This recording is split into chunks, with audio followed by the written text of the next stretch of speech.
That's the whole theme of the night, right? Okay. Next up, we have Erica. Hi, Erica. 3 fun facts about Erica. Number 1, Erica used to own miniature horses. Is that the same as a pony, or is that? No, different. That's different.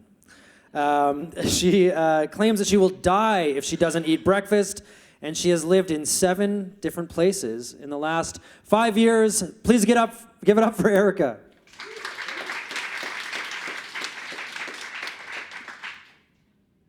Which button is it? Middle one? This one? This one? This is new. I'm so scared. Okay.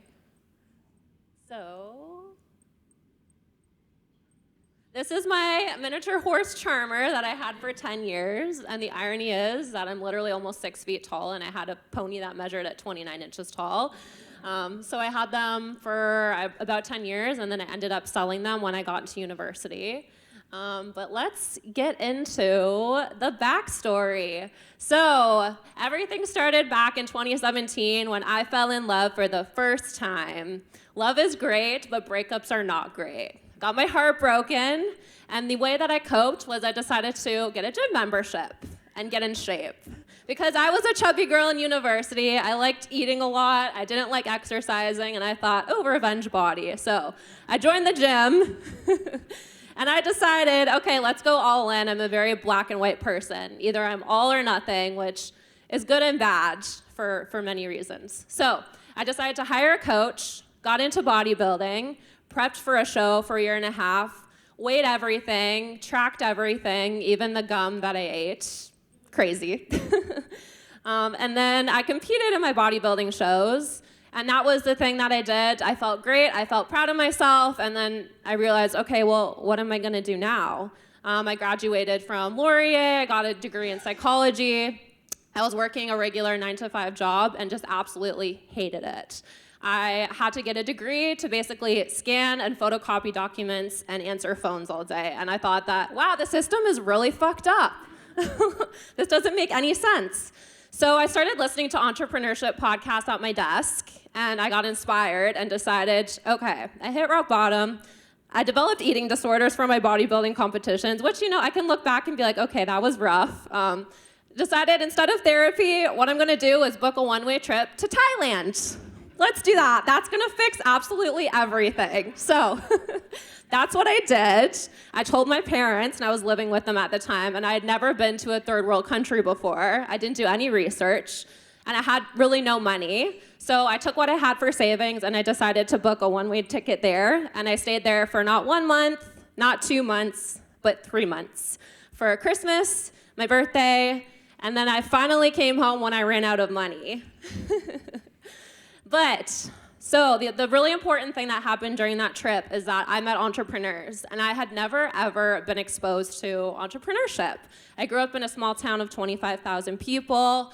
My parents both worked normal 9-to-5 corporate jobs, and on my trip, I met nomads working on their laptops at the beach. I met a guy who was building these immaculate properties in Thailand.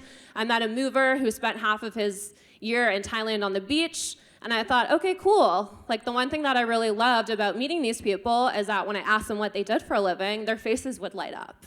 They wouldn't have the dreaded, Sunday scaries or, oh, what do you do for work? Oh, I work here and.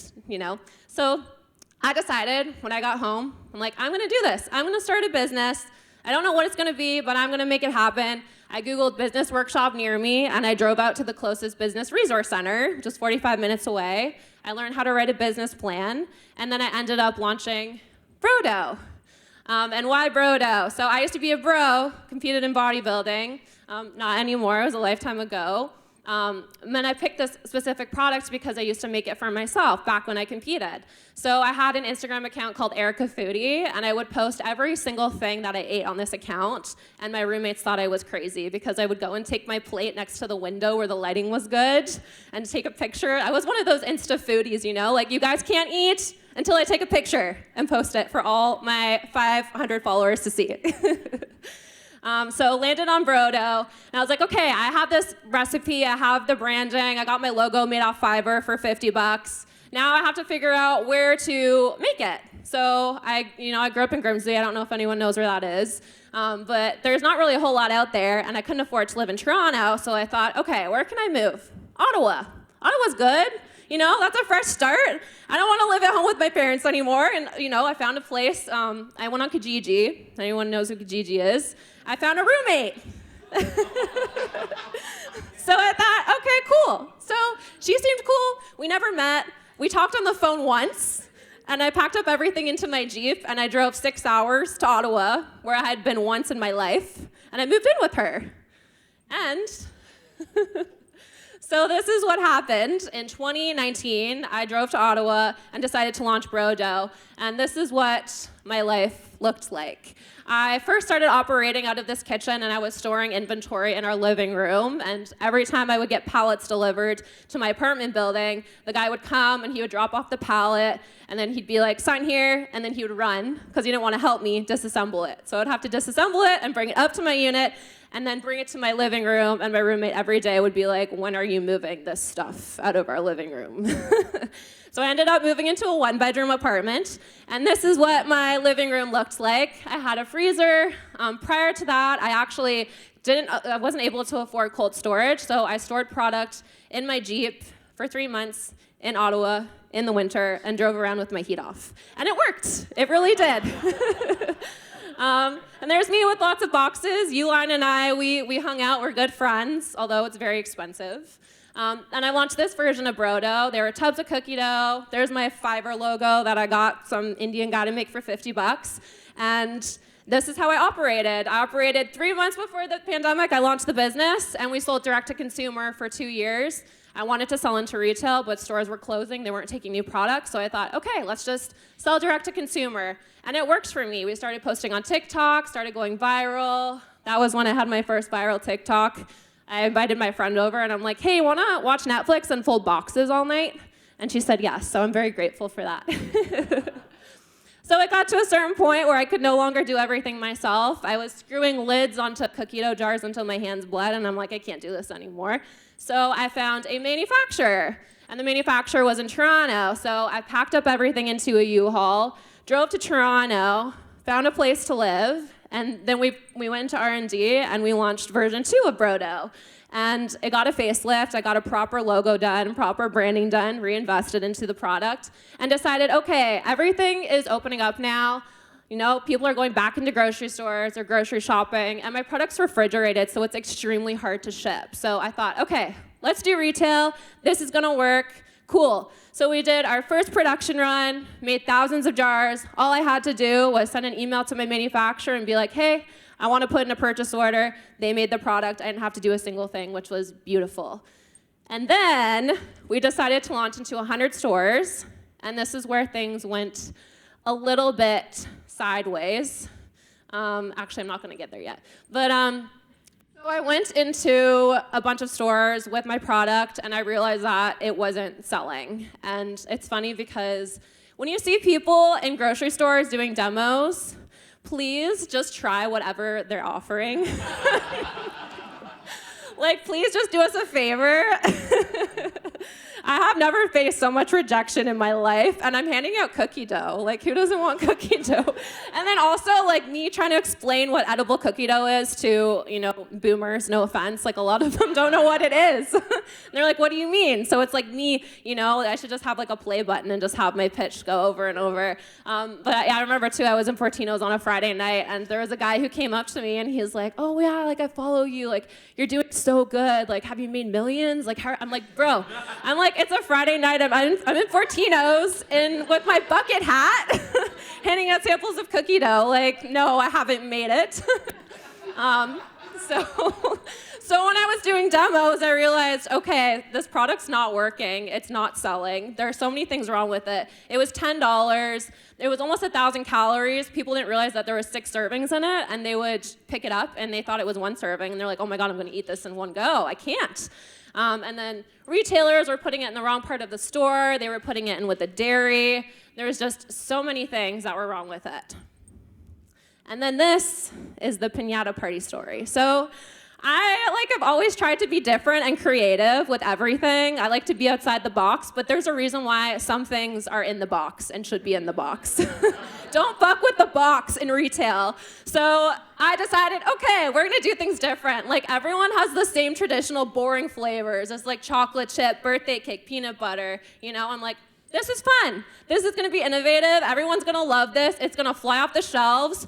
No one knew what it was. Literally no one. I had people call it Pirate Party for some reason. I had people ask if it was Mexican. I had people ask if it was spicy. No, it's not. You know when you hit a piñata and stuff comes out, like it's, you know, sprinkles, it's white chocolate chips, it's regular chocolate chips, it's cookies. And I thought that that would translate, but it really didn't, and it did not move. It collected dust on shelves. So this brings me to version 3 of Brodo. So the most painful part of all of this is that I had to throw out basically $30,000 worth of inventory that I was sitting on, and I decided to delist my product from all the retail stores that I was in.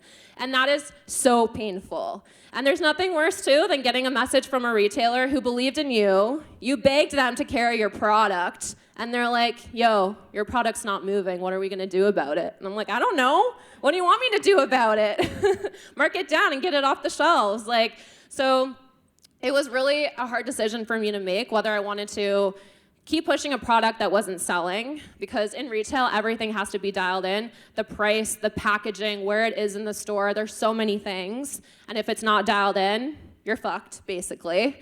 And that was me. What worked online didn't work in retail. So I decided, okay, let's try again. Let's give the people what they want. So with all those demos, I got a ton of feedback. I got over 600 survey responses. And with all of that, we went back into R&D. And R&D took 6 months, and I wasn't selling anything for 6 months. And my bank account was going down further and further and further. And I don't pay myself, but I have an employee that I pay, which is very painful. So, and then we turned into Brodo version 3, which was single-serve cookie dough bites. It's not 1,000 calories for a serving. It's cheaper. We have birthday cake, chocolate chip, and peanut butter. And I guess the whole moral of the story, and I kind of look at fuck-ups and failures as this, you know, like you work your ass off, you put your heart and soul into everything, and you get this present that comes wrapped like this. It is the ugliest present ever, and you're like, wow, I worked so hard, and I spent so much money and energy, and this is what the universe delivers me. And then you open it, and you're like, okay, I understand why I went through this. I know why this was delivered to me, and I love the saying, everything happens for you, not to you, and you're best equipped to help the person you used to be. And I think going through failures is such a blessing in disguise, because now I'm able to help other entrepreneurs and prevent them from making the same mistakes that I did. And that is all. Thank you so much.